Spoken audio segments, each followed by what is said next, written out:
नमस्कार विद्यार्थी मित्रांनो, मी प्राध्यापक अशोक सूर्यवंशी के रोहमारे कला वाणिज्य विज्ञान कनिष्ठ महाविद्यालयाअंतर्गत या ई वर्गामध्ये मी आपले सहर्ष स्वागत करीत आहे। इयत्ता 11वी विषय मराठी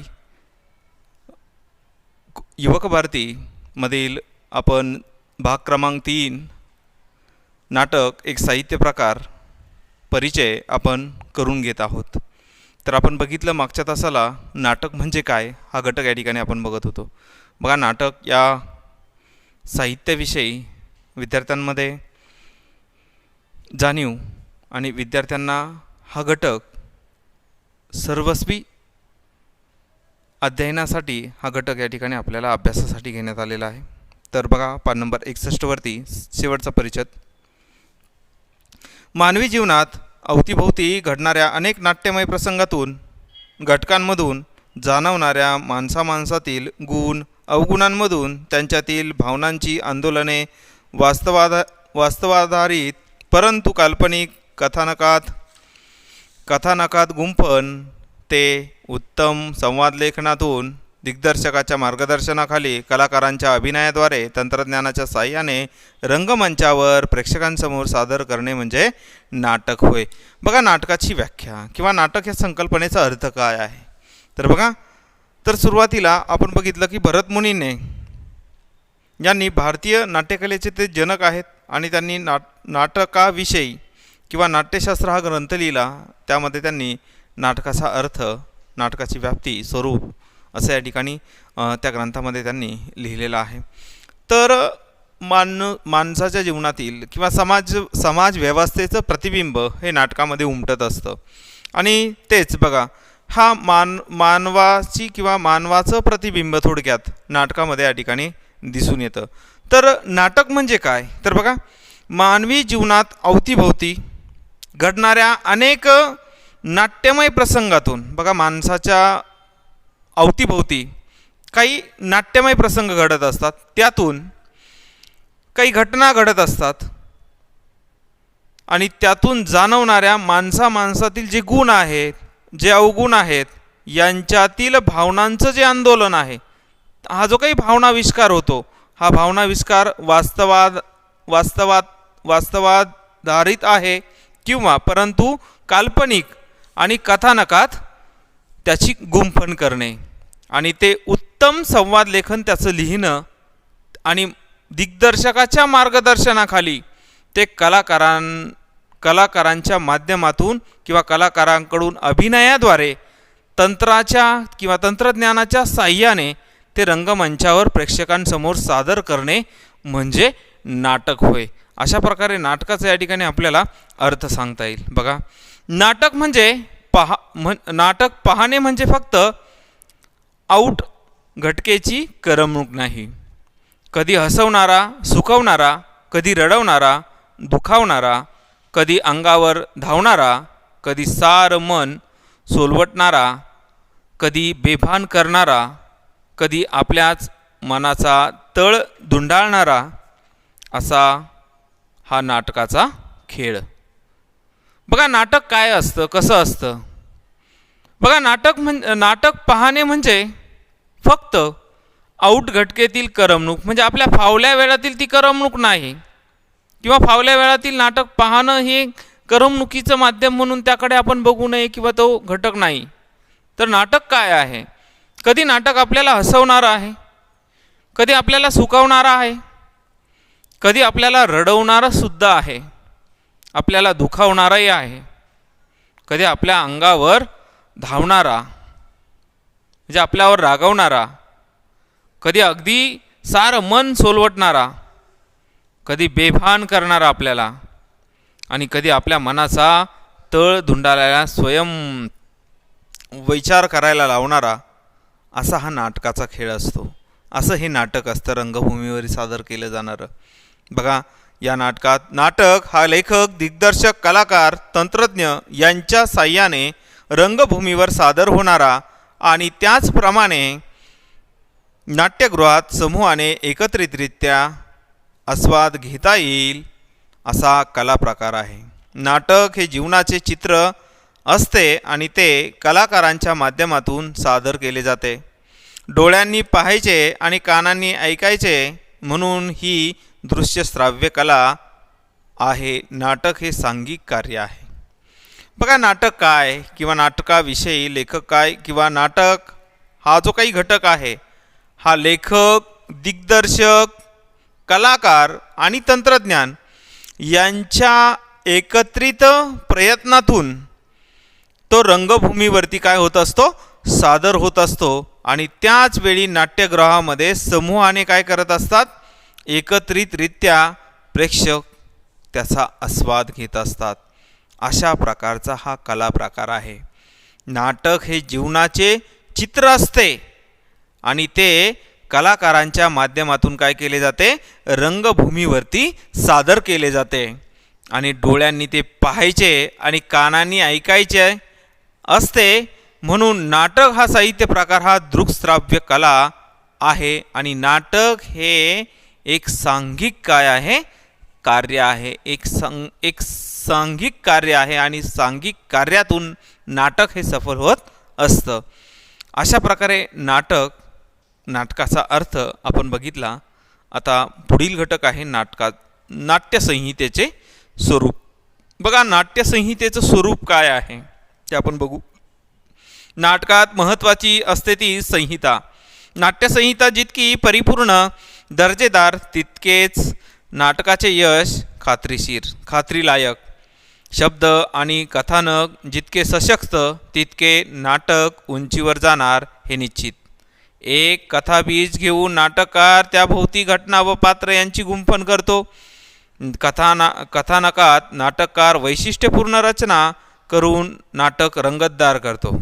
बघा, नाटकाचा सर्वात महत्त्वाचा घटक जर बघितला किंवा नाटकाचं जर सर्वात महत्त्वाचं जे असतं ती नाटकाची संहिता असते. आणि नाट्यसंहिता जितकी परिपूर्ण असेल आणि दर्जेदार असेल तितकंच ते नाटक यशस्वी होत असतं, तितकंच ते नाटक या ठिकाणी प्रेक्षणीय स्वरूपाचं होत असतं. हे खात्रीदायक या ठिकाणी सांगता येईल. शब्द आणि कथानक हे जेवढे सशक्त असतील तितके नाटक उंचीवर जाणार आहे, तितके नाटक या ठिकाणी प्रसिद्ध होत असते. हे निश्चित आहे. एक कथाबीज घेऊन नाटककार त्याभोवती घटना काय करत असतो, गुंफण्याचं काम. घटना असेल, पात्र असेल यांना गुंफण्याचं काम, तो एकत्रित गुंफण्याचं काम त्या विशिष्ट कथानकाच्या माध्यमातून करत असतो. आणि बघा, आणि कथानकात नाटककार वैशिष्ट्यपूर्ण रचना करून नाटक रंगतदार तो करत असतो. नाटकात रंगतदारपणा आणण्याचं काम हा नाटककार करत असतो, जेणेकरून काय व्हावं, प्रेक्षक असतील, वाचक असेल यांना आकर्षित करण्यासाठी तो रंगतदारपणा नाटकामध्ये येणं गरजेचं असतो. आणि बघा, यासाठी काय गरजेचं आहे, कथानक दमदार असावे लागते. समाजातील विविध स्तरातील लोकांना ध्येय असते. लोकांना जिव्हाळ्याचे वाटणारे विषय नाटककार मांडतो. सामाजिक स्थितीचे यथार्थ आणि रसपूर्ण दर्शन घडवणे हे नाटककाराचे ध्येय असते. अशा स्थितीचे दर्शन घडवणारा माणसांच्या मनोव्यापारांची दखल घेणे क्रमप्राप्त ठरते. पात्रांच्या मनोव्यापाराच्या दर्शनासाठी नाटकातील स्वगताचा परिणामकारकपणे वापर केला जातो. तर बघा, नाटकाचं जे कथानक आहे ते दमदार असायला पाहिजे, म्हणजे प्रेक्षकांना ते आपलंसं वाटायला हवं, प्रेक्षकांना ते जिव्हाळ्याचं वाटायला हवं. अशा प्रकारचा त्या कथानकामध्ये दमदारपणा असायला हवा. आणि बघा, समाजातील विविध स्तरातील जे लोक आहेत, थोडक्यात त्यांना जिव्हाळ्याचे वाटणारे जे विषय आहे, म्हणजे सर्वसामान्य लोकांना जिव्हाळ्याचे वाटणारे जे विषय आहे सर्वसामान्य लोकांचे, ते नाटकाचे विषय नाटककार निवडत असतो किंवा तो नाटकामध्ये मांडत असतो. आणि सामाजिक स्थितीचे यथार्थ आणि रसपूर्ण दर्शन, बघा, समाज स्थितीचं जे वास्तव चित्रण आहे आणि यथार्थ दर्शन आहे ते तो त्या नाटकाच्या माध्यमात किंवा नाटकातून घडवणं हे नाटककाराचं ध्येय असतं. अशा परिस्थितीचे दर्शन घडवताना वास्तववादी समाज चित्रणाचं दर्शन त्या नाटकातून घडवत असताना काय की माणसाच्या मनोव्यापाराची दखल घेणे त्याला क्रमप्राप्त ठरते. बघा, माणसाचा मनोव्यापार, माणसाच्या मनाचा विचार हा नाटककाराला करावा लागतो, हे सर्वात महत्त्वाची गोष्ट आहे. पात्रांच्या मनोव्यापाराच्या दर्शनासाठी नाटकातील स्वगताचा परिणामकारकपणे वापर केला जातो. बघा, जे पात्र असतात नाटकातील त्यांचा जो काही मनोव्यापार असेल, त्यांची जी काही मनातील विचार असतील, त्या विचारांच्या दर्शनासाठी नाटकातील काय स्वगताचा परिणामकारकपणे काय करणं गरजेचं आहे, वापर हा नाटकातून केला जातो. आणि त्यामुळेच नाटकातील कथानकाला साजेसे पात्र रचना नाटककाराला करावी लागते. मग नाटकातील जे कथानक आहे त्या कथानकाला साजेस, त्या कथानकाला शोभतील अशी पात्र रचना नाटककाराला रचना करावी लागते किंवा निर्माण करावी लागते. नाटकातील पात्रांचे असे शाब्दिक चित्रण करणे की ज्यामुळे नाटकाचा तोल सांभाळला जाईल.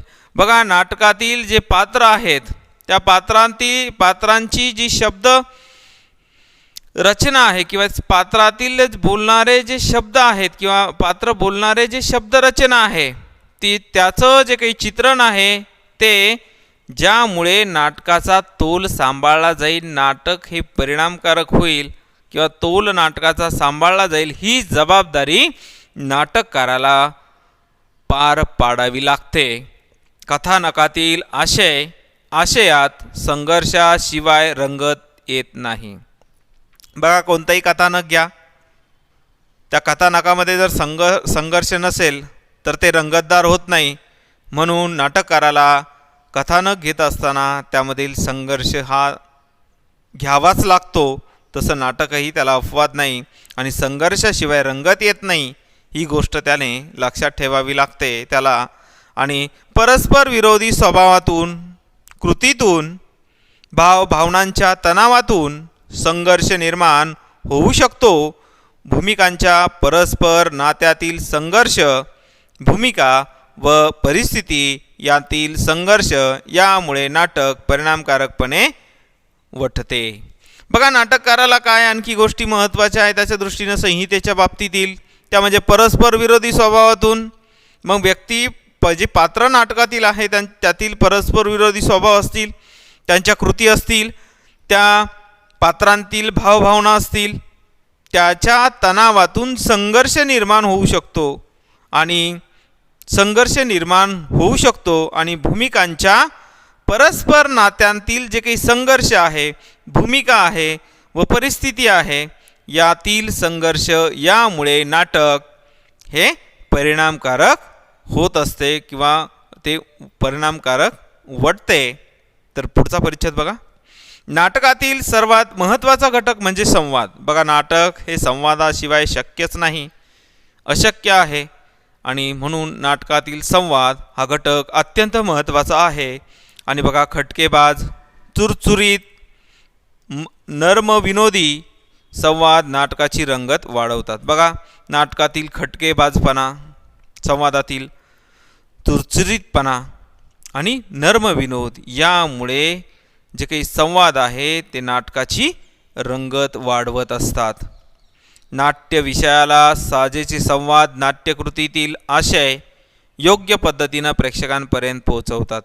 बघा, नाटकातील जो विषय आहे त्या विषयाला साजेसे जे काही संवाद आहे ते नाट्यकृतीतील आशय योग्य पद्धतीनं प्रेक्षकांपर्यंत पोहोचवतात. म्हणून संवादाला या ठिकाणी खूप नाटकामध्ये महत्त्व आहे. संवाद फेकीमुळे नाटकाचा बाज प्रेक्षकांना कळतो. बघा, संवाद त्या पात्रांच्या तोंडून जो बोलवला जातो तो संवादाची जी काही संवादामुळे किंवा संवाद फेकीमुळे नाटकाचा जो बाज आहे तो प्रेक्षकांना काय करत असतो, कळतो, समजतो.